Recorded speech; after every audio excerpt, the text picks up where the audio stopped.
when I compare Indonesia and Venezuela, what I'm noticing is, once again, it's not about always the amount of money that's there. It's about who you're supporting and the ways that they're working and the ways that they're using the efforts to influence and find ways to work for that is a long-term outcome for the people of the area as well.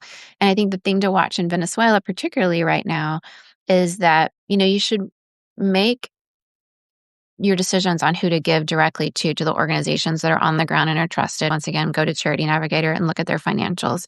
And then instead of waiting on any government to do what is needed, governments work very differently. So I'm going to talk about where to give, where places are that I recommend. I'm going to give you organizations that are vetted and that are verified and are active and on the ground right now. And I want you to either write these down or take notes, or I have some listed in my link tree. If you go to my Instagram bio, my link tree is listed there. And I did a post about it the other day. But check them out for yourself. Look at their social media, what they're posting of their people on the ground that are working.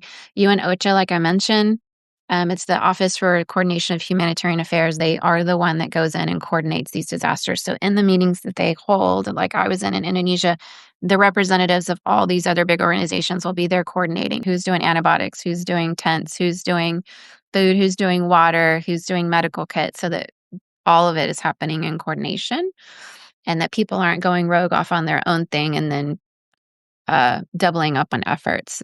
Time is of the essence in these situations. Lives are at stake, and every day, every minute matters. It's a rapidly changing environment with a lot of chaos, and coordination is really key for this. So that's the UNOCHA that I really recommend them to donate to. Also, the Red Cross, so International Federation of the Red Cross, the Venezuelan Red Cross. Both of those, look at what they're posting, look at what they're doing on the ground. Their financials are transparent, and they're one of the big players. There's various versions of the Red Cross around the world. And I also worked with many Red Crescent countries from like Turkey and different Muslim nations back in the Indonesian tsunami. But all of those organizations are connected to one another. They are operational in Venezuela nationwide, despite damage to the headquarters that they experienced with the earthquake. UNICEF, as I mentioned, they've already deployed medical supplies, water, sanitation support, and child protective services. So go check out UNICEF and the work that they're doing to protect children